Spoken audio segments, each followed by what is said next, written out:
प्यारे बच्चों, इंग्लिश वाले महेश सर की क्लास में आपका वेलकम है। आज मैं आपको बताऊंगा अंग्रेजी विषय में अच्छे नंबर लाने के 3 टिप्स। अब चाहे आप अंग्रेजी में होशियार हैं, चाहे आप अंग्रेजी में कमजोर हैं, बट ये 3 टिप्स हमेशा काम करते हैं। अक्सर होता क्या है, हमें सोचते हैं यार मुझे ये प्रश्न का उत्तर नहीं आता, मुझे लेटर नहीं आता, मुझे ये नहीं आता। आप इस तरह की बातें करते हो, बट जो टीचर जो आपकी कॉपी चेक करता है वो ओवरऑल इंस्पेक्शन करता है, वो ओवरऑल निरीक्षण करता है, फिर मार्क्स देता है।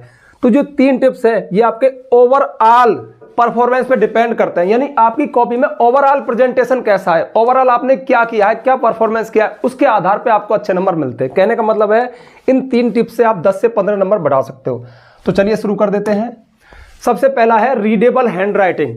अब देखिए, अक्सर चर्चा किस बात की होती है, यार तेरी हैंड राइटिंग खराब है, मेरी अच्छी है, उसकी बहुत बेकार है, इस तरह की बात करते हो ना।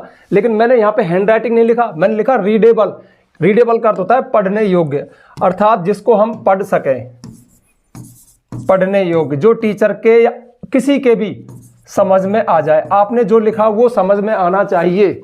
अब देखिए, आप जो लिखते हो वो आपको समझ में आता है, इससे कोई फर्क नहीं पड़ता। अरे वो मुझे आना चाहिए, मुझसे मतलब जो आपकी कॉपी चेक करेगा उसको समझ में आना चाहिए।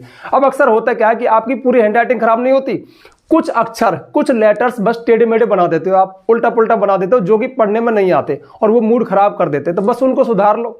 कहने का मतलब है आपकी हैंडराइटिंग ऐसी हो जो पढ़ने में आ जाए, साफ लिखो, सुंदर लिखो। अक्सर कहता हूं, और हाँ, हैंडराइटिंग को सुधारा जा सकता है। छोटी सी टिप्स है यार। एक तो जो आप लेटर लिखते हो, जैसे रीडेबल मैंने लिखा, चलो यहीं पे देखो READABLE, अब इनके बीच में बराबर बराबर गैप है, ठीक है। अगर आप इसको ऐसे लिखते, जैसे इसको आप ऐसे लिखते, ऐसे एक दूसरे में इनको अंदर डाल देते, या फिर आप ऐसे लिखते, तो ये खराब हैंडराइटिंग, ये खराब हैंडराइटिंग। सही क्या है कि इनके बीच में।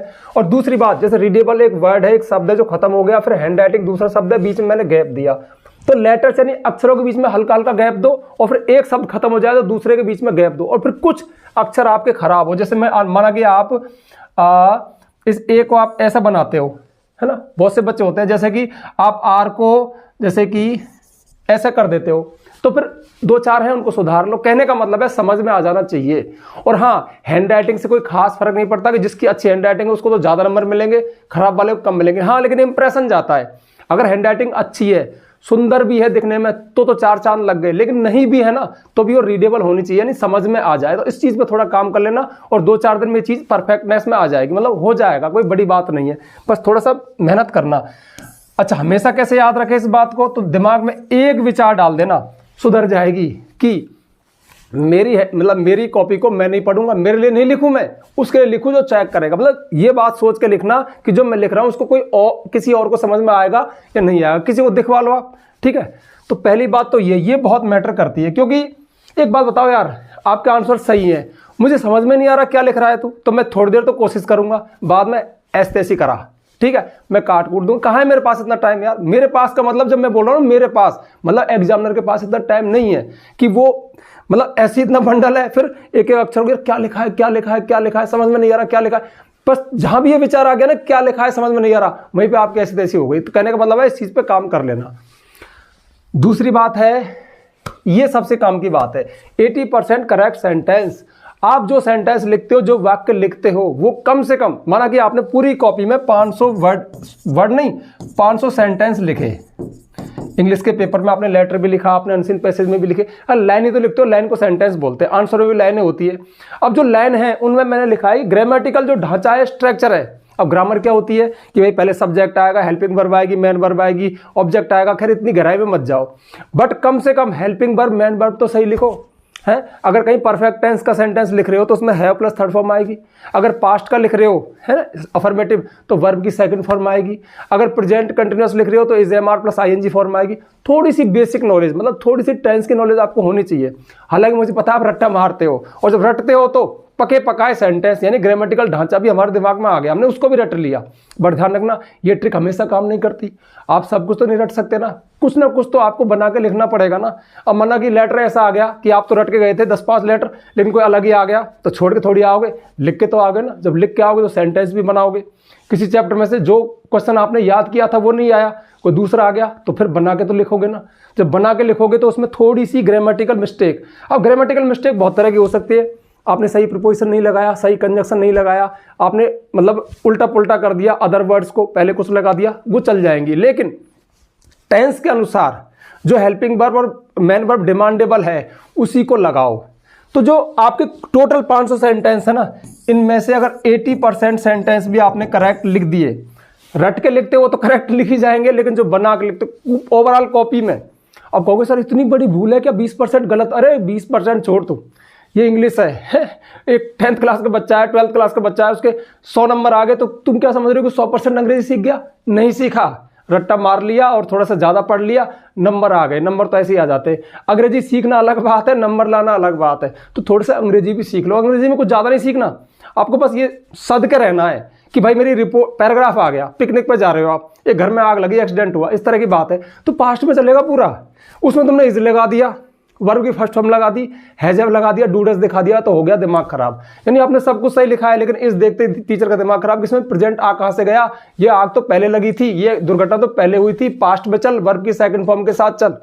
अगर कोई प्रेजेंट जैसे जा रहे थे तो वाज वर आईएनजी फॉर्म आएगा, लेकिन is am are ING form, मैं जा रहा हूं, आग लग रही है, अरे इस समय थोड़ी लग रही है, इस समय तू पेपर दे रहा है भाई। तो ये थोड़ी बेसिक बात है, बच्चे और टीचर इन पर हमेशा कम बात करते हैं। कल की बात बताऊं, मेरा मूड खराब हो गया था। कल एक कमेंट आया, कमेंट तो बहुत आते रहते हैं, बट सही बताओ, एक बच्चे ने लिखा था, सर मैं 8th क्लास में पढ़ता हूं और आपके जो लेटर वाला वीडियो इंग्लिश वाले सर चैनल पे, उससे मैं लेटर लिखना सीख गया और मैंने ऐसे ही लिख दिया था एग्जाम में, जो मैंने उसमें बताया था कि ये फॉर्मेट है, ये चीज़ यहाँ लिखते हैं, कुछ फिक्स लाइन दी थी। तो टीचर ने उड़ा दिया, काट दिया, और पता है क्या बोला कि जो मैंने लिखवाया उसी को रट के लिख, कोई दूसरा लिखेगा तो मैं उड़ा दूंगा। अब बताओ क्या टीचर है यार, क्या एजुकेशन सिस्टम है मेरे देश का। मुझे मतलब मैं ताजुब कर गया कि ऐसे भी टीचर है कि जो मैंने लिखा है बस वही लिखो, इसका मतलब अंग्रेजी मत सीखो। अगर तुम बना के लिखोगे ना तो फिर वो काट देगा उस बच्चे के जो 8th क्लास में। हालांकि जब बड़ा होगा तो उसको होश आ जाएगा कि टीचर विचर कुछ नहीं होते, मेन चीज इंग्लिश है, कोई भी सिखा दे, सीखनी है।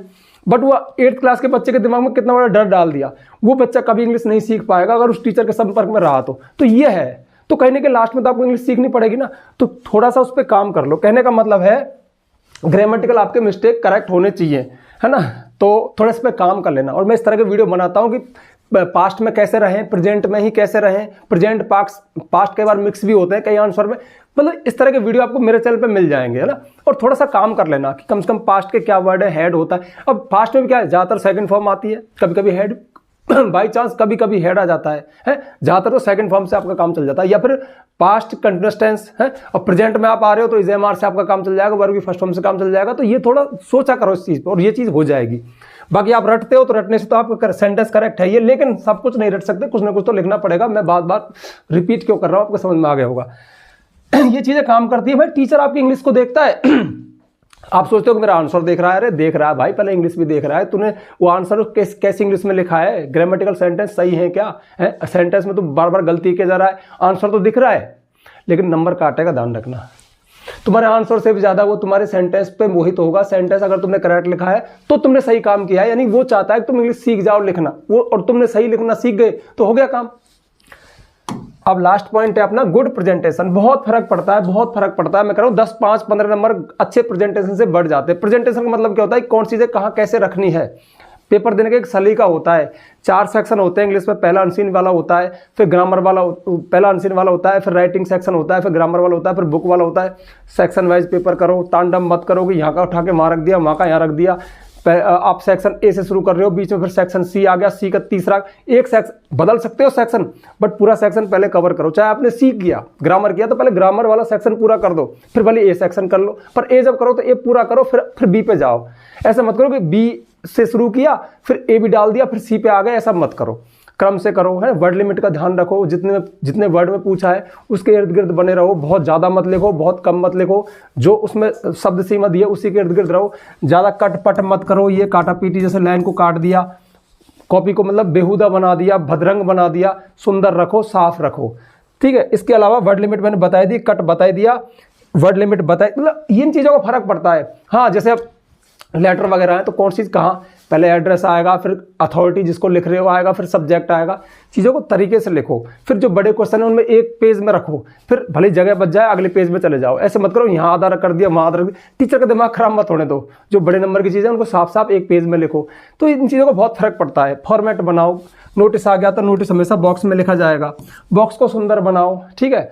और जैसे बीच स्कूल का नाम बीच में आएगा, फर्क पड़ता है इन चीज़ों का, हर चीज़ का फर्क पड़ता है। आपकी कॉपी कितनी जल्दी चेक होगी उसका फर्क पड़ता है। कॉपी में अगर देर लग रही है तो फिर वो पढ़ नहीं रहा है, वो अपने बाल नोच रहा है कि ये कहाँ से ढूंढूं, क्या कर दिया इस तरह से। उसे गुस्सा नहीं आना चाहिए, वो प्यार से रहना चाहिए, और प्यार से इन चीज़ों से रहेगा।